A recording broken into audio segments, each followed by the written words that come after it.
Jessica pressed the phone tightly against her ear, her small fingers trembling. "Something's kicking in my belly," she whispered, voice quivering. For a moment, she wondered if she was imagining it. But then, the sharp, rhythmic thuds reminded her that this was real, and it was frightening. Alone in the house, with sunlight spilling lazily through the living room window, the walls suddenly felt too close, too quiet, and too full of danger she couldn't explain. Her mother, Ava, had run out just a few minutes ago to grab groceries. She worked long hours, always juggling jobs to keep their small household afloat. Jessica knew her mom trusted her to be careful, but this was different. This wasn't a scraped knee or a bumped head. Something deep inside her belly was moving, and it scared her more than anything ever had. Tears pricked Jessica's eyes as she remembered what her teacher had said that morning in school. If you ever feel unsafe or something's wrong, call 911. They will help you. She had practiced the words once or twice, but now, with her stomach twisting in pain, she whispered them for real. "Hello, 911? I think something's wrong with me." The dispatcher's voice was calm but urgent. "Okay, sweetie. I need you to stay on the line with me. Can you tell me what's happening?" Jessica swallowed hard, fighting the fear that threatened to make her voice break.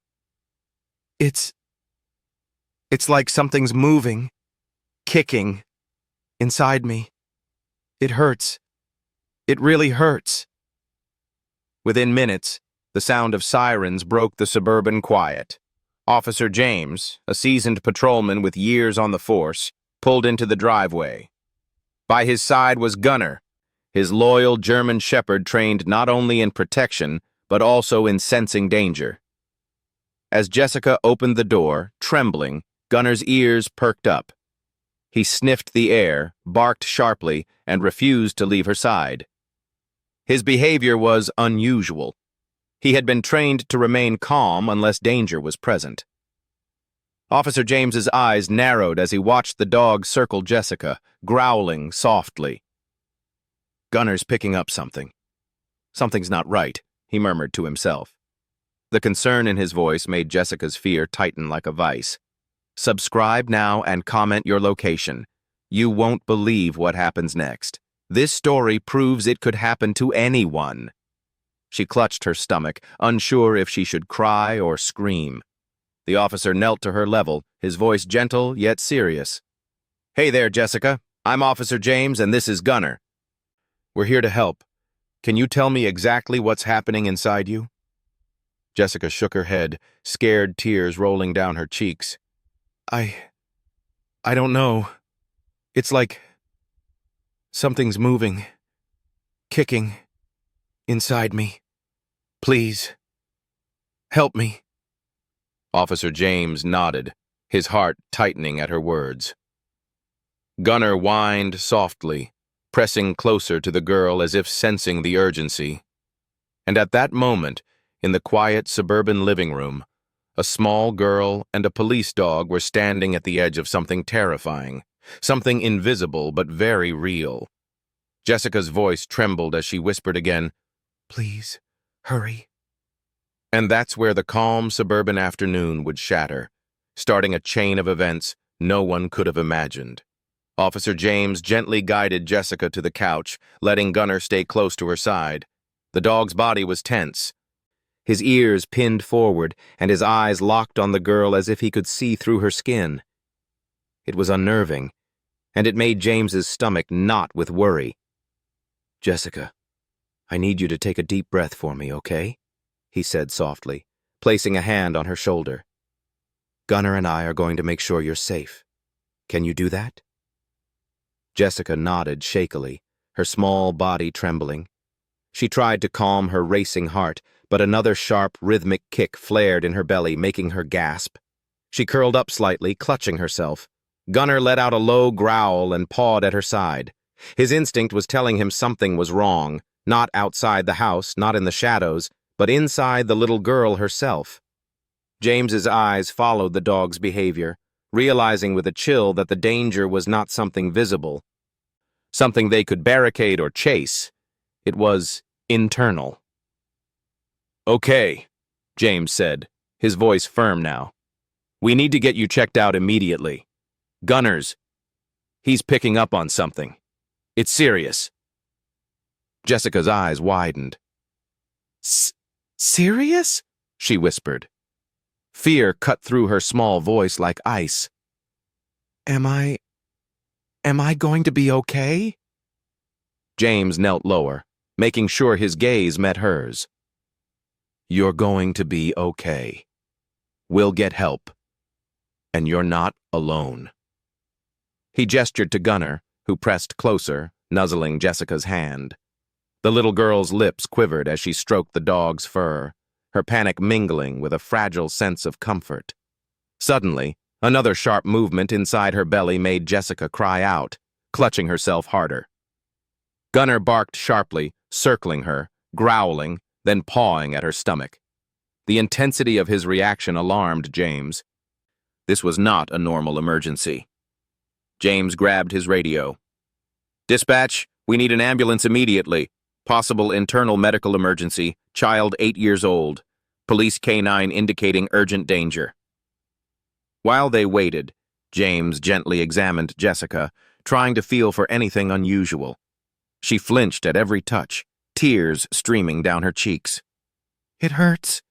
It really hurts," she sobbed. Gunnar's reaction intensified. He barked, whining, and even nipped at the edges of her shirt. Not to harm, but to alert James to where the danger was. It was as if the dog was saying, "It's here. It's inside her." Time seemed to stretch. Every second, the sharp movements in Jessica's belly grew more frantic, more alarming.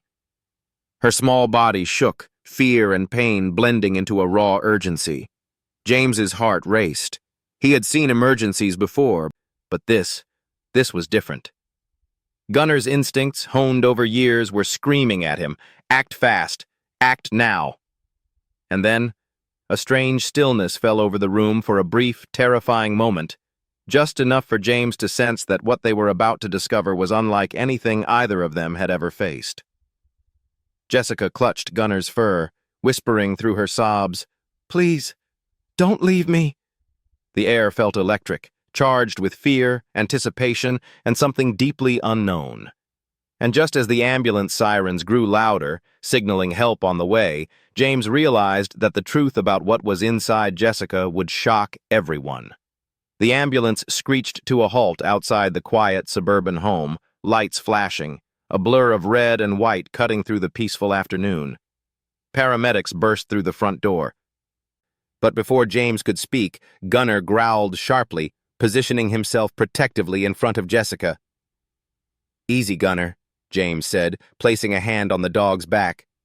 But Gunnar didn't relax. He pawed at Jessica again, whining, refusing to move away. His instincts were undeniable. The threat wasn't in the house. It was inside her. Jessica's small body shuddered with another violent kick from within. She doubled over, gasping, tears streaming freely now. It hurts so much," she whispered, her voice barely audible. One of the paramedics, a young woman named Emily, knelt beside Jessica. "Honey, we're going to take care of you, okay? We just need to get you to the hospital." Jessica shook her head, clutching Gunnar tightly. "No, he knows. Something's wrong. Something's inside me." James felt a cold knot in his stomach. Gunnar's behavior had been escalating, and now it was beyond question. The dog was sensing something critical, something the adults could not see. Emily exchanged a worried glance with her partner. "We need to move her now!" As they gently lifted Jessica onto the stretcher, another sudden, sharp movement jolted her small frame. Gunnar barked ferociously, his hackles raised. He lunged forward, growling, but James held him back. The dog's eyes, dark and urgent, locked on Jessica's abdomen as if pleading for immediate action. In the ambulance, the paramedics began their rapid assessment. Monitors beeped, Medical instruments were pulled out and James and Gunnar followed closely, not leaving her side.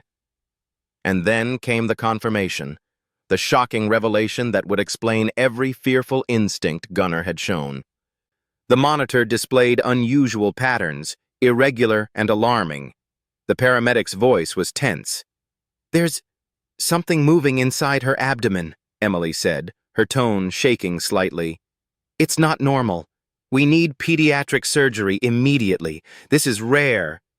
But it's serious. Very serious." Jessica's eyes went wide. I knew it," she whispered, her small hand clutching Gunnar's fur. The dog nuzzled her desperately, as if sensing the relief of having the danger identified, even if the ordeal was just beginning. James gritted his teeth, his voice tight with worry and awe. "You saved her, Gunnar. You knew something was wrong." The ambulance doors slammed, the sirens wailing as they raced to the hospital. Inside, Jessica held on to Gunnar's leash, feeling a strange mix of terror and trust. She didn't understand the full scope of what was happening, but she knew one thing: the dog, the officer, and her own courage had made the difference between being alone in pain and getting help in time. As the city blurred past the windows, the little girl's quiet sobs were met by the steady presence of her unlikely guardian. Gunnar pressed closer, barking softly as if whispering reassurance. "I've got you." The shocking twist was clear. What Jessica felt as mysterious kicks was a rare, dangerous medical condition, but it was Gunnar's instincts, sharper than any human's, that ensured she would not face it alone.